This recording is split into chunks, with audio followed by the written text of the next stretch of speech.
Mbak Bani, Mm-mm.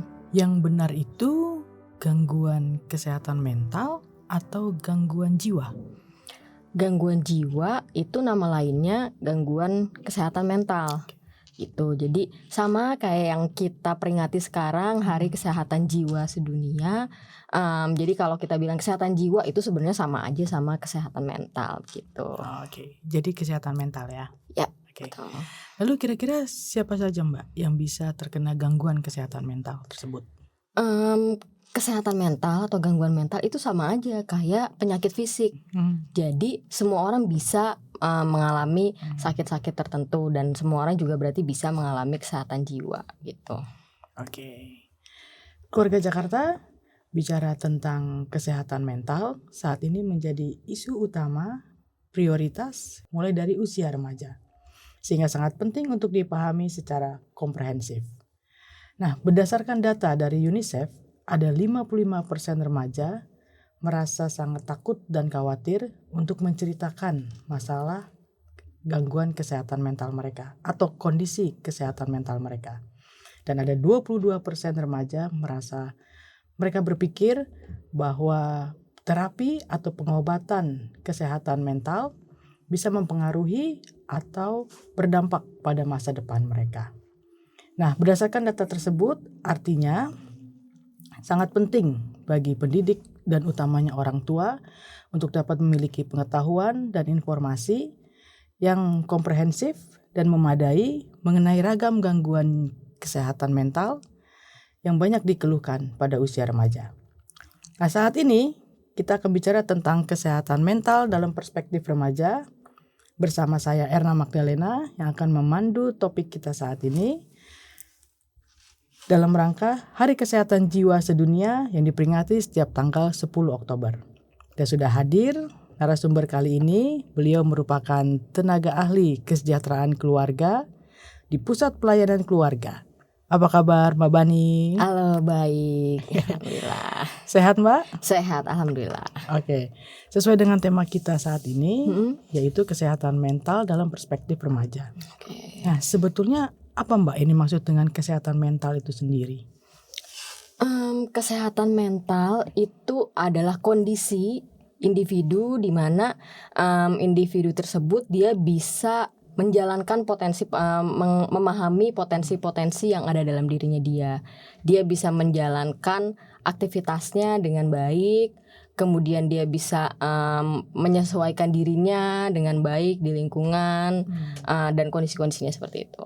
Oke, berarti penyesuaian diri dengan lingkungan sekitar. Iya, betul. Tapi kan saat ini nih marak sekali kasus bullying ya, yang kalau menurut aku mungkin penyesuaian diri mereka agak gagal gitu. Ya. Nah, bagaimana dengan si pelaku dan si korban? Apakah mereka memiliki kondisi mental yang baik? Sebenarnya kalau kita ngomongin kesehatan mental itu sifatnya sangat subjektif banget gitu. Jadi memang baik itu korban, baik itu pelaku atau siapapun itu memiliki kondisi kesehatan mental yang berbeda-beda setiap orang. Cuman memang kalau kita bicara misalnya dampaknya gitu ya, untuk korban bullying pasti mereka ada dampaknya yang cukup mempengaruhi kesehatan mentalnya dia. Tapi balik lagi ini setiap individu berbeda-beda.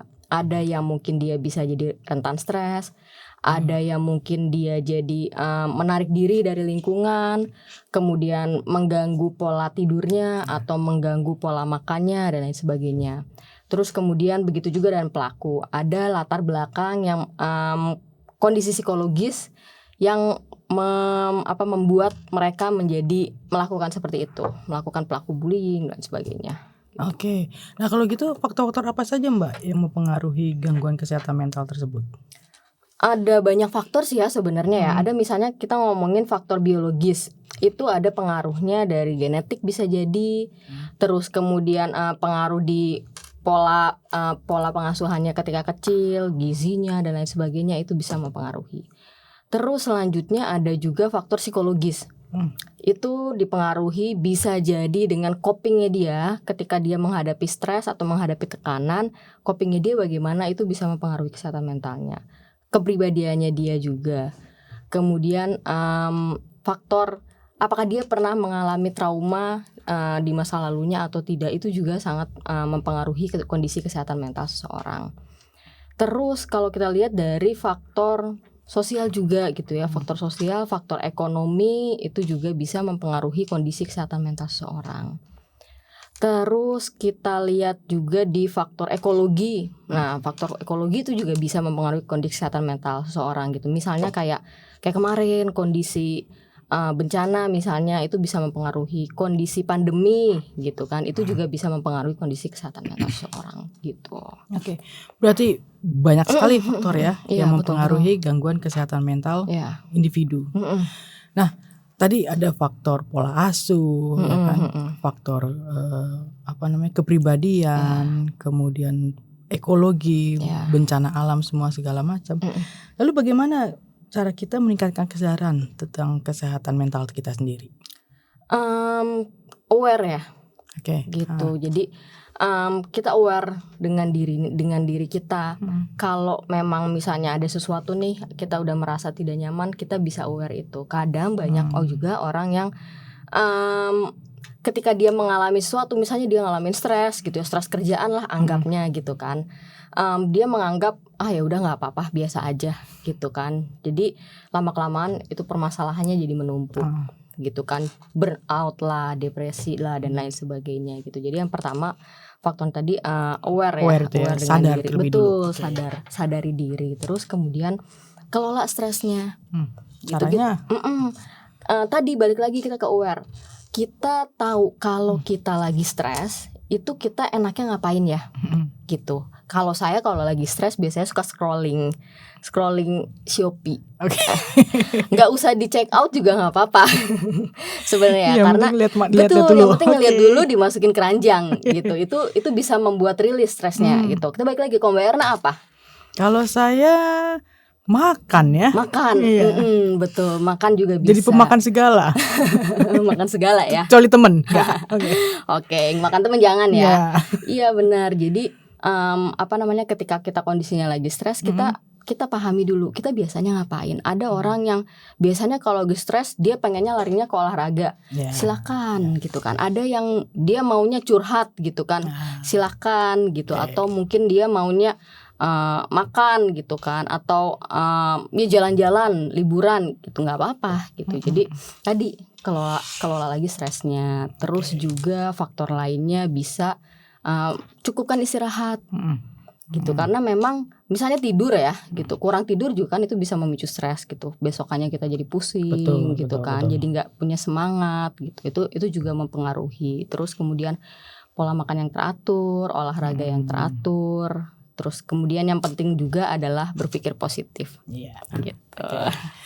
Jadi sadar, kemudian mengelola, dan yang terakhir berpikir positif. Think positif. Sebetulnya mudah sih ya kalau secara ini kita lakukan ya. Benar-benar. Nah, kalau kita baca-baca berita nih Mbak, kan di berita-berita di luar negeri tuh kalau mengenai kesehatan mental tuh udah menjadi menjadi perhatian, dan diberitakannya tuh kasus gangguan kesehatan mental lebih diperhatikan ya. Kalau kita baca-baca berita dari luar negeri gitu. Di luar negeri ya. Tapi kenapa aku merasa di Indonesia ini masih dipandangnya sebelah mata ya? Kayak misalnya remaja yang melakukan kenakalan dengan temennya gitu, atau